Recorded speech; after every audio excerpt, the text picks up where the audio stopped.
शांति। सुनते हैं आज 20 अक्टूबर 2023 के ईश्वरीय अनमोल महावाक्य। आज मीठे प्यारे शिव बाबा ने कहा, मीठे बच्चे, देह सहित सब कुछ भूल एक बाप को याद करो, तब कहेंगे मातेले बच्चे। इस पुरानी दुनिया से अब तुम्हारी बुद्धि हट जानी चाहिए। प्रश्न में कहा, बाप का ज्ञान किन बच्चों की बुद्धि में सहज ही बैठ जाता है। उत्तर में समझाया, जो गरीब बच्चे हैं, जिनका मोह नष्ट है और बुद्धि विशाल है, उनकी बुद्धि में सारा ज्ञान सहज बैठ जाता है।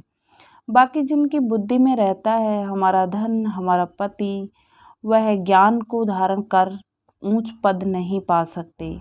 बाप का बनने के बाद भी लौकिक संबंधों को याद करना माना कच्ची सगाई है, उन्हें सौतेला कहा जाता है।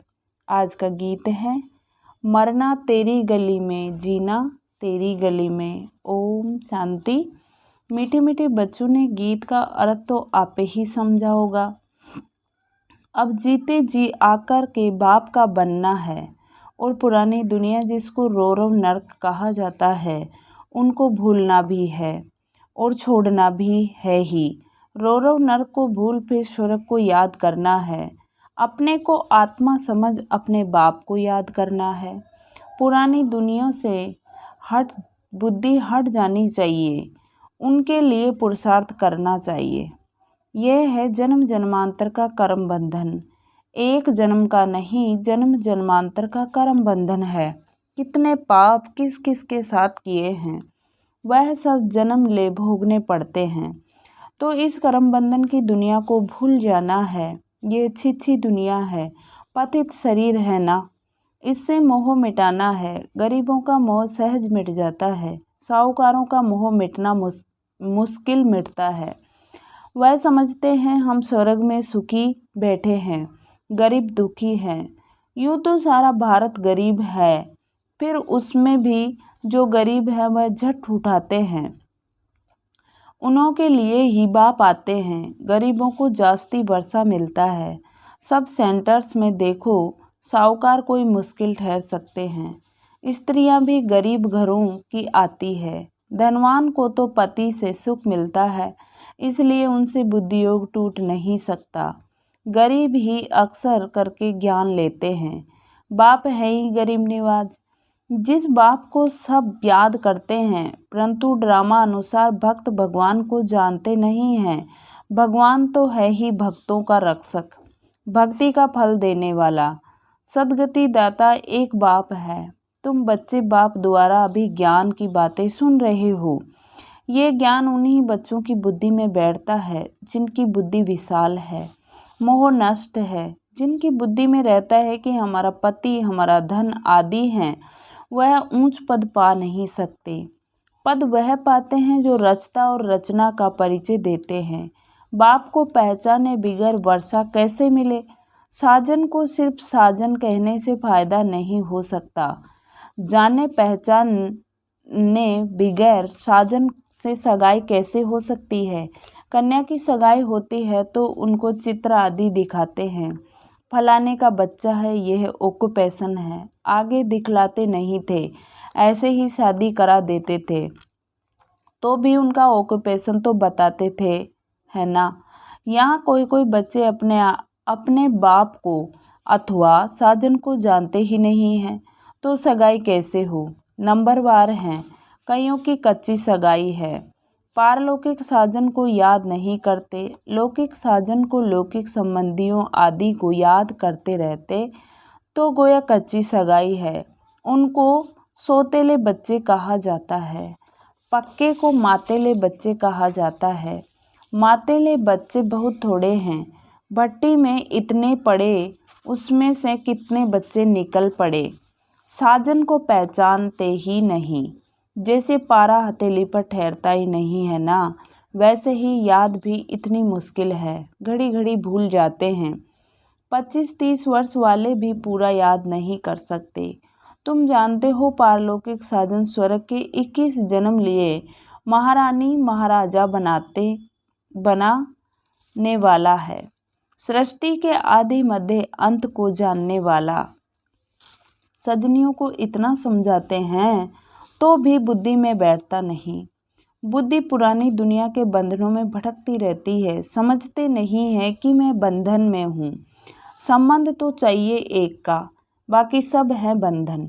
बच्चों को समझाया जाता है एक से संबंध रखो, वह तुमको सृष्टि के आदि मध्य अंत की शिक्षा देते हैं। आगे कहा, तुम जानते हो आधा कल्प है ज्ञान कांड, आधा कल्प है भक्ति कांड। ज्ञान कांड में तो 21 जन्मों का वर्षा मिलता है, वहाँ है सतो प्रधान, फिर सतो प्रधान से नीचे सतो से, फिर सतो से गिरकर रजो में आना है। जब सतो पूरा होता है तो ज्ञान कांड पूरा हो जाता है। द्वापर से भक्ति शुरू होती है, वह भी पहले सतो प्रधान भक्ति होती है, फिर भक्ति भी सतो रजो तमो में आती ही है। व्यभिचारी होने से भक्ति फिर गिरती जाती है। अब यह जानना और किसको समझाना तो बहुत सहज है। तुम बच्चों को रौरव नरक से संबंध तोड़ एक से रखना चाहिए। एक बाप से संबंध रखने की प्रैक्टिस करो। बाप को याद करने से ही विक्रम विनाश होंगे। गरीब अच्छी मेहनत करते हैं तो बलिहारी गरीबों की है। बाप भी गरीबों पर बलिहार जाते हैं। शुरुआत में कितने गोप थे, कितनी माताएं थी, कितने खत्म हो गए, बाकी थोड़े रहे हैं। माताएं भी थोड़ी रही है, हाँ कोई कोई साहूकार घर की भी रह गई, जैसे क्रीन मदर देवी आदि। अब तुम्हें मूल बात समझानी है कि जिस भगवान को सब याद करते हैं उसका परिचय क्या है। पतित पावन बाप जो राजयोग सिखाकर नर से नारायण बनाते हैं, उनको नहीं जानेंगे तो तुम पाप करते रहेंगे, बाप को गाली देते रहेंगे। सम्मेलन तो बहुत होते रहते हैं, वहाँ पर समझाने वाले बड़े तीखे चाहिए। समझाना चाहिए तुम वेदों की महिमा समझते हो, परंतु इससे कोई फायदा तो होता नहीं। फायदा तो एक बाप से ही होता है जिसको हम जानते हैं। तुम नहीं जानते हो, आओ तो हम आपको समझाएं। बाप को पहचाने बिना वर्षा कैसे मिलेगा। बाप का वर्षा है मुक्ति, जीवन मुक्ति, गति सदगति, यह अक्सर सुनाते ही बाप हैं। तुम बच्चों को याद रखना चाहिए और कोई चीज़ से फायदा नहीं। बाप को और रचना के आदि मध्य अंत को जानना है। इसमें भी आधा कल्प है भक्ति कांड, आधा कल्प है सदगति ज्ञान कांड। बल सम्मेलन करते हैं परंतु खुद ही मूंझे हुए हैं, समझते कुछ भी नहीं। तुम्हें सबको बाप का परिचय देना है। जब बहुतों को परिचय मिल जाएगा तब कहेंगे कमाल है। यह तो सारे सृष्टि के आदि मध्य अंत का राज चित्रों सहित बतलाते हैं। माताओं को बड़ा नशा रहना चाहिए। पुरुष मदद करने के लिए तैयार हैं, डायरेक्शन बाप देते हैं, करना कन्याओं माताओं को है। आजकल कन्याएं माताएं की महिमा जास्ती है। गवर्नर प्राइम मिनिस्टर भी माताएं बनती है। एक तरफ है वह माताएं, एक तरफ हो तुम पांडवों की माताएं।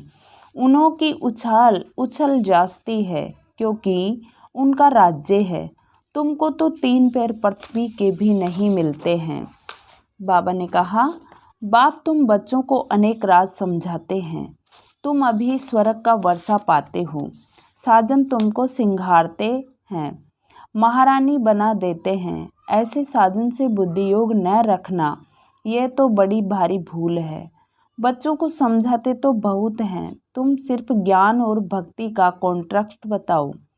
भारत में ही गाया हुआ है, दुख में सिमरन सब करे, सुख में करे न कोई। सुख में क्यों याद करेंगे, अभी वह दुनिया स्थापन हो रही है, परंतु सुख का वर्षा भी पूरा लेना चाहिए। माता पिता जानते हैं हम हर एक कितना लायक है। मौत जब नज़दीक आएगी तो बताएंगे तुमने पुरुषार्थ पूरा नहीं किया है, तब तुम्हारा ऐसा हाल हुआ है। वह भी बताएंगे कि तुम किस किस्म की प्रजा में जाएंगे, किस किस्म के नौकर चाकर बनेंगे, सब बताएंगे। अच्छा, कई बच्चे समझते हैं आज हमने मुरली बहुत अच्छी चलाई, परंतु नहीं, यह तो शिव बाबा आकर मदद करते हैं। अपना अहंकार नहीं होना चाहिए। तुमको तो बाप सिखलाते हैं जो तुम सुनाते हो। बाप न होता तो तुम्हारी मुरली काहे की। मुरलीधर के बच्चों को मुरलीधर बनना चाहिए, नहीं तो ऊंच पद पा नहीं सकेंगे। भल कुछ न कुछ फायदा हो जाता है। कोई सेंटर्स खोलते हैं तो बहुत आशीर्वाद मिलती है। इतना समय पढ़ाई की है तो आप ही सर्विस कर सेंटर्स जमाना चाहिए। खुद सीखते हैं तो क्या औरों को नहीं सिखला सकते। ब्रह्मा कुमारी की मांगनी करते हैं तो बाबा समझ जाते हैं शायद खुद में इतना ज्ञान नहीं है। बाकी यहाँ आकर क्या करते हैं। बाबा तो समझाते हैं, बादल आए रिफ्रेश होकर जाए, वर्षा बरसाए, नहीं तो पद कैसे पाएंगे।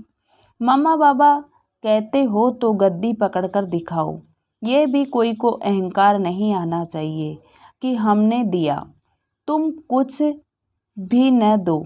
बाबा तुमको कोड़ी के बदले हीरा देने से भी छूट जाएगा। अच्छा, मीठे मीठे सिक्के लदे बच्चों प्रति माता पिता बाप दादा का याद प्यार और गुड मॉर्निंग। रूहानी बाप की रूहानी बच्चों को नमस्ते। हम रूहानी बच्चों की रूहानी बाप दादा को याद प्यार गुड मॉर्निंग और नमस्ते बाबा नमस्ते। शुक्रिया बाबा शुक्रिया। धारणा के लिए मुख्य सार। फर्स्ट पॉइंट, एक के साथ सर्व संबंध रख बुद्धि योग अनेक बंधनों से निकाल लेना है। एक के साथ पक्की सगाई करनी है। बुद्धि योग भटकाना नहीं है। सेकंड पॉइंट, बाप समान मुरलीधर बनना है। मैंने अच्छी मुरली चलाई, इस अहंकार में नहीं आना है। बादल भरकर वर्षा करनी है। पढ़ाई की है तो सेंटर्स जमाना है। प्यारे बाबा ने ब्राह्मण कुलभूषणों को वरदान दिया, बाप को सामने रख ईर्ष्या रूपी पाप से बचने वाले विशेष आत्मा भव। बाप को सामने रख ईर्ष्या रूपी पाप से बचने वाले विशेष आत्मा भव। ब्राह्मण आत्माओं में हम शरीक होने के कारण ईर्ष्या उत्पन्न होती है। ईर्ष्या के कारण संस्कारों का टक्कर होता है। लेकिन इसमें विशेष सोचो कि यदि हम शरीक किसी विशेष कार्य के निमित्त बना है तो उनको निमित्त बनाने वाला कौन? बाप। बाप को सामने लाओ तो ईर्ष्या रूपी माया भाग जाएगी। अगर किसी की बात आपको अच्छी नहीं लगती है तो शुभ भावना से ऊपर दो, ईर्ष्यावश नहीं। आपस में रेस करो, रीस नहीं तो विशेष आत्मा बन जाएंगे। स्लोगन है, बाप को अपना साथी बनाकर माया के खेल को साक्षी हो देखते चलो। बाप को अपना साथी बनाकर माया के खेल को साक्षी हो देखते चलो। आज की मुरली से सोमान लेंगे, मैं विशेष आत्मा हूँ। आज मातेश्वरी जी के मधुर माँ वाक्य हैं। अपना असली लक्ष्य क्या है? पहले यह जानना जरूरी है कि अपना असली लक्ष्य क्या है, वो भी अच्छी तरह से बुद्धि में धारण करना है। तब ही पूर्ण रीति से उस लक्ष्य में उपस्थित हो सकेंगे। अपना असली लक्ष्य है, मैं आत्मा उस परमात्मा की संतान हूँ, असुल में कर्मातीत हूँ। फिर अपने आप को भूलने से कर्म बंधन में आ गई। अब फिर से वो याद आने से, इस ईश्वरीय योग में रहने से अपने किए हुए विक्रम विनाश कर रहे हैं। तो अपना लक्ष्य हुआ, मैं आत्मा परमात्मा की संतान हूँ। बाकी कोई अपने को हम सो देवता समझ उस लक्ष्य में स्थित रहेंगे तो फिर जो परमात्मा की शक्ति है वो मिल नहीं सकेगी और न फिर तुम्हारे विक्रम विनाश होंगे। अब यह तो अपने को फुल ज्ञान है कि मैं आत्मा परमात्मा की संतान, कर्मातीत हो भविष्य में जाकर जीवन मुक्ति देवी देवता पद पाएंगे। इस लक्ष्य में रहने से वह ताकत मिल जाती है। अब यह जो मनुष्य चाहते हैं, हमको सुख शांति पवित्रता चाहिए, वो भी जब पूर्ण योग होगा तब ही प्राप्ति होगी। बाकी देवता पद तो अपनी भविष्य प्रारब्ध है। अपना पुरुषार्थ अलग है और अपनी प्रारब्ध भी अलग है, तो ये लक्ष्य भी अलग है। अपने को इस लक्ष्य में नहीं रहना है कि मैं पवित्र आत्मा आखिरी परमात्मा बन जाऊंगी, नहीं, परंतु हमको परमात्मा के साथ योग लगाए पवित्र आत्मा बनना है। बाकी आत्मा को कोई परमात्मा नहीं बनना है। आगे दूसरा पॉइंट कहा मम्मा ने, इस अविनाशी ज्ञान पर अनेक नाम रखे हुए हैं। इस अविनाशी ईश्वरीय ज्ञान पर अनेक नाम धरे गए हैं, रखे गए हैं। कोई इस ज्ञान को अमृत भी कहते हैं, कोई इस ज्ञान को अंजन भी कहते हैं। गुरु नानक ने कहा ज्ञान अंजन गुरु दिया। कोई ने फिर ज्ञान वर्षा भी कहा है, क्योंकि इस ज्ञान से ही सारी सृष्टि शब्द माना हरी भरी बन जाती है। जो भी तमोप्रधान मनुष्य हैं वो सतोगुणी मनुष्य बन जाते हैं और ज्ञान अंजन से अंधियारा मिट जाता है। इस ही ज्ञान को फिर अमृत भी कहते हैं, जिससे जो मनुष्य 5 विकारों की अग्नि में जल रहे हैं उससे ठंडे हो जाते हैं। देखो गीता में परमात्मा साफ कहता है कामेषु क्रोधेषु क्रोधेषु, उसमें भी पहला मुख्य है काम, जो ही 5 विकारों में मुख्य बीज है। बीज होने से फिर क्रोध लोभ मोह अहंकार आदि झाड़ पैदा होता है। उससे मनुष्यों की बुद्धि भ्रष्ट हो जाती है। अब उसी बुद्धि में ज्ञान की धारणा होती है। जब ज्ञान की धारणा पूर्ण बुद्धि में हो जाती है तब ही विकारों का बीज खत्म हो जाता है। लोग तो सिर्फ ऐसे ही कहते हैं कि मर्यादा में रहो, परंतु असूल मर्यादा कौन सी थी? वो मर्यादा तो आजकल टूट गई है। कहाँ वो सतयुगी त्रेता युगी देवी देवताओं की मर्यादा, जो गृहस्थ में रहकर कैसे निर्विकारी प्रवृत्ति में रहते थे। अब वो सच्ची मर्यादा कहाँ है? आजकल तो उल्टी विकारी मर्यादा पालन कर रहे हैं। एक दो को ऐसे ही सिखलाते हैं कि मर्यादा में चलो। मनुष्य का पहला क्या फर्ज है वो तो कोई नहीं जानता। बस इतना ही प्रचार करते हैं कि मर्यादा में रहो, मगर इतना भी नहीं जानते कि मनुष्य की पहली मर्यादा कौन सी है। मनुष्य की पहली मर्यादा है निर्विकारी बनना। अगर कोई से ऐसा पूछा जाए तुम इस मर्यादा में रहते हो, तो कह देते हैं आजकल इस कलयुगी सृष्टि में निर्विकारी होने की हिम्मत नहीं है। अब मुख से कहना कि मर्यादा में रहो, निर्विकारी बनो, इससे तो कोई निर्विकारी बन नहीं सकता। निर्विकारी बनने के लिए पहले इस ज्ञान तलवार से इन 5 विकारों के बीज को खत्म करना है, तब ही विक्रम भस्म हो सकेंगे। अच्छा, ओम शांति, ओम शांति। शुक्रिया बाबा, शुक्रिया मम्मा।